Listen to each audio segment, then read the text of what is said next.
കുരീപ്പള്ളി, കൊല്ലം. 2018 ജനുവരി. 14 ജിത്തു ജോ ജീവിതം മുഴുവൻ മുന്നിൽ കിടക്കുന്ന ഒരു കുട്ടി. ഒരു വൈകുന്നേരം റൂളർ വാങ്ങാൻ കടയിലേക്കാണ് പോയതെന്ന് അമ്മ ജയമോൾ പറഞ്ഞു. പക്ഷെ ജിത്തു തിരികെ വന്നില്ല. വീട്ടിലും നാട്ടിലും ഭയം പടർന്നു. പോലീസ് അന്വേഷിച്ചപ്പോൾ ഒന്നൊന്നായി പൊരുത്തമില്ലാത്ത കാര്യങ്ങൾ. വീട്ടുപുറത്ത് ജിത്തുവിന്റെ ചപ്പൽ, ജയമോളിന്റെ കയ്യിലെ പുതിയ പൊള്ളലുകളുടെ പാടുകൾ എല്ലാം ഒളിപ്പിക്കുന്ന ഒരു സത്യം. അവസാനം ചോദ്യം ചെയ്യലിൽ അമ്മ തന്നെ പൊട്ടിക്കരഞ്ഞുകൊണ്ട് പറഞ്ഞു, ഞാനാണ് ചെയ്തത്. ഈ വാക്കുകൾ കേട്ടപ്പോൾ പോലീസിനും നാട്ടുകാരും ഞെട്ടി, നിശബ്ദമായി. പോലീസ് പറഞ്ഞത് ജിത്തു വീണ്ടും അമ്മാമ്മയുടെ വീട്ടിലേക്ക് പോകുമെന്ന് പറഞ്ഞപ്പോൾ അവൾ കോപത്തിന്റെ ഒരു നിമിഷത്തിൽ കുട്ടിയെ ശ്വാസം മുട്ടിച്ചു. പിന്നീട് മകന്റെ ശരീരം അടുക്കളയിൽ നിന്ന് വലിച്ചിഴച്ച് പിന്നാമ്പുറത്തേക്ക് കൊണ്ടുപോയി.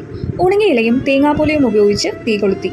ശരീരം തീയിൽ ചിതറിയപ്പോൾ അവയെല്ലാം ശേഖരിച്ച് 300 മീറ്റർ അകലെയുള്ള പ്ലോട്ടിലേക്ക് ഒറ്റയ്ക്ക് വലിച്ചെറിഞ്ഞു. അതെ, ഒറ്റയ്ക്ക് തന്നെയാണ് അവളത് കൊണ്ടുപോയത്. തെളിവെടുപ്പിന്റെ ദിവസം വീടിന് പുറത്ത് 100 കണക്കിന് ആളുകൾ, വേദനയും കോപവും കലർന്ന് വിലാപം. ഒരു അമ്മ ഇങ്ങനെ ചെയ്യുമോ? ജയമോൾ മതിൽ ചാടിക്കാട്ടുമ്പോൾ ജനക്കൂട്ടം പൊട്ടിത്തെറിച്ചു. ജനിപ്പിക്കാൻ കഴിയുന്ന ഒരു ഹൃദയം കുറ്റം ചെയ്യാനും കഴിഞ്ഞാൽ അതിനേക്കാൾ ഭയപ്പെടുത്തുന്ന ഒന്നും ഈ ലോകത്തില്ല. കൂടുതൽ ക്രൈം സ്റ്റോറീസ് അറിയാൻ വേണ്ടിയിട്ട് ചാനൽ സബ്സ്ക്രൈബ് ചെയ്യൂ. Stay tune. Thank you.